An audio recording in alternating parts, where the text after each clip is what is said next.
बार की बात है, दो दोस्त हीरा और प्रकाश जंगल में खजाने की तलाश में निकल पड़ते हैं और चलते चलते वो दोनों जंगल में भटक जाते हैं।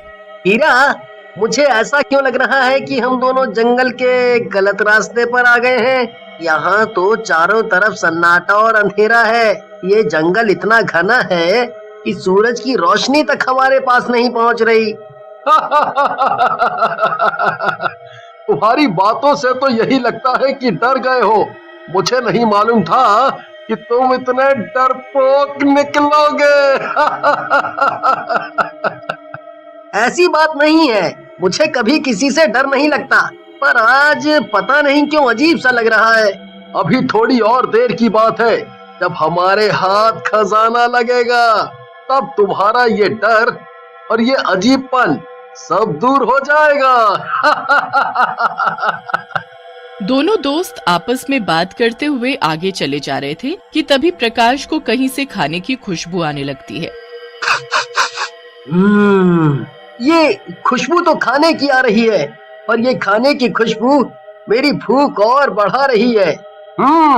खुशबू तो मुझे भी आ रही है, पर मेरी ये समझ में नहीं आ रहा कि यहाँ इतने घने जंगल में कौन रहता होगा। जरूर कोई इंसान ही होगा, तभी तो खाने की खुशबू आ रही है। चलो चलकर देखते हैं। दोनों दोस्त खाने की खुशबू के पीछे पीछे चल देते हैं। कुछ दूर जाकर उन्हें एक बांस से बना झोपड़ा दिखाई देता है, जिसकी खिड़की से धुआं भी निकल रहा होता है। हीरा और प्रकाश झोपड़े के नजदीक जाते हैं और आवाज लगाते हैं, कोई है? अंदर झोपड़े में अगर कोई है तो कृपया बाहर आइए। तभी झोपड़े के अंदर से एक बूढ़ी औरत बाहर निकल कर आती है और जोर जोर से हंसने लगती है। आखिर मेरे खाने की खुशबू तुम्हें मेरे पास खींची लाई। मैं भी क्या करूं, मैं खाना जो इतना स्वादिष्ट बनाती हूँ। वो सब बाद में, पहले ये बताओ कि तुम इतने घने जंगल में अकेली क्या कर रही हो? तुम्हें डर नहीं लगता यहाँ?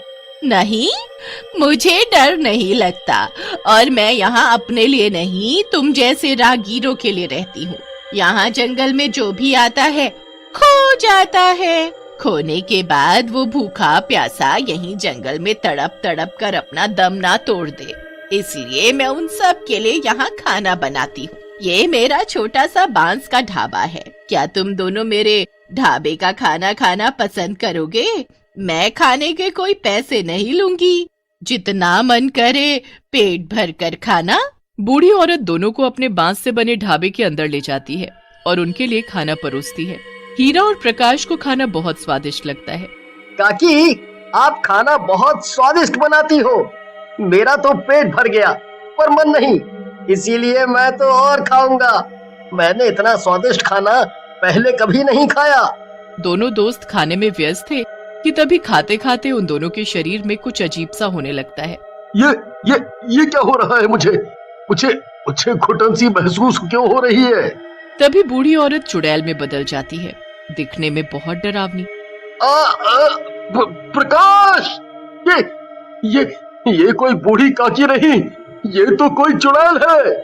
मुझे पैसे नहीं चाहिए, मुझे कुछ और चाहिए। पूछोगे नहीं कि मुझे क्या चाहिए? हाँ, तुम्हें क्या चाहिए बताओ। हमारे पास जो है हम सब तुम्हें दे देंगे। और हाँ, हम इस जंगल में खजाना खोजने आए थे, वो भी हम तुम्हें दे देंगे मिलने पर। खजाना? मेरा ही खजाना मुझे देने चले हो? यहाँ कोई भी आता है मुझसे बचकर नहीं जाता। देखो जरा अपने आप को। तभी दोनों बहुत छोटे हो जाते हैं, बिल्कुल मक्खी के बराबर। ये तुमने हम दोनों का क्या कर दिया? हमें कीड़ा मकोड़ा क्यों बना दिया? मुझसे ज्यादा बहस करने की कोई जरूरत नहीं। ज्यादा बोलोगे तो अपने पैरों से मसल दूंगी तुम्हें। चुड़ैल उन दोनों को एक कांच के कार में बंद कर देती है। उसके बाद वो चुड़ैल फिर से अच्छा खाना बनाने में लग जाती है। मेरा ढाबा है सबसे न्यारा, एक बार जो मेरे हाथ का बना खाना खाए तो खाता ही जाए। हीरा, इस चुड़ैल ने हमें एक तो इतना छोटा कर दिया है, ऊपर से हम दोनों को इस जार में बंद कर दिया। मेरा यहाँ दम घुट रहा है। हम बहुत छोटे हो गए हैं। अगर हम किसी से मदद भी मांगे तो कैसे मांगे? हमारी आवाज जंगल से बाहर तो क्या इस जार के बाहर तक भी नहीं जाएगी। इसीलिए अब हम कुछ नहीं कर सकते। 2 दिन बीत जाने के बाद जंगल में एक पांडु नाम का आदमी खाना बनाने के लिए लकड़ियां लेने आता है। तभी उसकी नजर चुड़ैल के ढाबे पर पड़ती है। जंगल के बीचों बीच ये क्या है? कौन होगा वहाँ? और उसमें से तो धुआं भी निकल रहा है। पांडु, मुझे तो कुछ गड़बड़ सी लग रही है, इसीलिए निकल चल यहाँ से। चुड़ैल पांडु को देख लेती है और पांडु को वो जाने नहीं देती। उसका रास्ता रोककर खड़ी हो जाती है। मेरे ढाबे का खाना खाए बगैर तुम कैसे जा सकते हो? मैंने तुम्हारे लिए बहुत ही स्वादिष्ट खाना बनाया है, चलो अंदर। न न न न नहीं, मुझे नहीं खाना, मेरा पेट भरा हुआ है। मैं खाना खाकर ही घर से निकला था। पांडु के न कहने से चुड़ैल बहुत गुस्सा हो जाती है और जबरदस्ती पांडु को खींचती हुई अपने ढाबे में ले जाती है और जबरदस्ती उसे खाना खिलाती है। मेरा पेट भर चुका है। अब जाने दो मुझे, जाने दो। जाओ जाओ, भागो, अगर भाग सकते हो तो भाग जाओ। तभी पांडु बहुत छोटा हो जाता है और भाग नहीं पाता।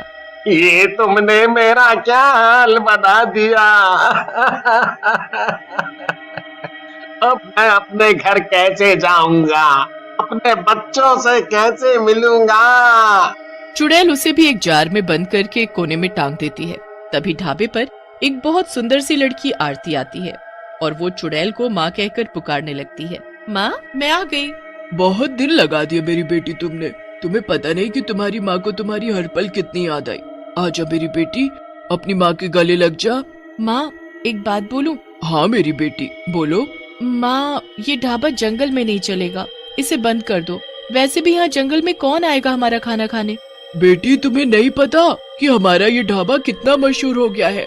हमारे ढाबे पर खाना खाने लोग दूर दूर से आते हैं। तुम देखना, एक दिन ये ढाबा जंगल को एक शहर में बदल देगा। यहाँ चारों तरफ पेड़ पौधे, नहीं नहीं, गाड़ियाँ और बड़े बड़े मकान होंगे। ठीक है माँ, अब मुझे खाना खिला दो क्योंकि मुझे बहुत भूख लगी है। चुड़ैल आरती के लिए जल्दी जल्दी खाना बनाती है और उसे अपने हाथों से खिलाती है, क्योंकि आरती खुद से नहीं खा सकती थी, क्योंकि आरती के दोनों हाथ नहीं थे। सुबह का समय था, आरती सोई हुई थी। तभी चुड़ैल जंगल के बाहर जाती है, रूप बदल कर वही बूढ़ी औरत बनकर, और आते जाते लोगों को अपने बांस के ढाबे पर मुफ्त में खाने का न्योता देने। मेरे ढाबे पर आओ और पेट भरकर मुफ्त में खाना खाओ। मेरे मुंह में तो पानी भर आया। ये सब तो मैंने कभी नहीं खाया। बूढ़ी औरत आगे आगे और सभी लोग उसके पीछे पीछे। थोड़ी दूर चलने पर चुड़ैल का बांस का ढाबा आ जाता है। बांस से बने ढाबे को देख सभी चौंक जाते हैं, पर उन सबका ध्यान सिर्फ खाने पर था। पर कोने में लटके जार के अंदर जो लोग बंद थे वो जोर जोर से चिल्लाते हैं, आवाजें देते हैं, पर कोई उनकी आवाज नहीं सुनता। अब कुछ नहीं कर सकते क्योंकि वो सभी लोग चुड़ैल का बना खाना खा चुके हैं। चुड़ैल जब लोगों को जार में बंद करके छुपा रही होती है, तभी आरती पीछे आ जाती है और पूछने लगती है, माँ, क्या छुपा रही हो? क्या है तुम्हारे हाथ में? दिखाओ जरा। कुछ नहीं है, मैं तो बस कुछ पुराना सामान रख रही थी। आरती को कुछ अजीब लगता है, पर बिना हाथ के वो कुछ नहीं कर सकती थी। चुड़ैल सभी को छुपाकर बाहर चली जाती है। अब चारों तरफ सन्नाटा था कि तभी आरती को कुछ आवाज सुनाई देती है। कौन कौन है? दोनों मिलकर जार को खिसकाते हुए किनारे तक तो ले आते हैं, पर उसे नीचे नहीं गिरा पाते। पर आरती की नजर उन पर पड़ जाती है। अरे ये सब क्या है? कौन हो तुम और यहाँ कैसे आए? हीरा इशारा करके जार को खोलने के लिए बोलता है, पर हाथ न होने की वजह से आरती जार को खोल नहीं पाती। अब आरती अपने मुंह से जार को खोल देती है। हीरा और प्रकाश चुड़ैल की हरकतों के बारे में सब बता देते हैं। तभी पीछे से चुड़ैल आ जाती है। माँ, ये सब तुमने क्यों किया? 4 साल पहले तुमने बड़े ही प्यार से ये ढाबा खोला था, पर इस ढाबे पर लोग खाना खाने तो आते, पर पैसे नहीं देते खाने के। जब हमने इनकी शिकायत सरपंच से की तो सरपंच भी इन सब के साथ मिल गए और रातों रात हमारा ये बांस का ढाबा उन्होंने तुड़वा दिया, उसमें आग लगा दी। उसी आग में तो मैं मर गई। पर तुम्हारे ये हाथ चले गए। बस मैं तुम्हारे साथ रहकर इन सब का बदला लेती रही। माँ तुम बहुत अच्छी हो, पर जो हुआ सो हुआ।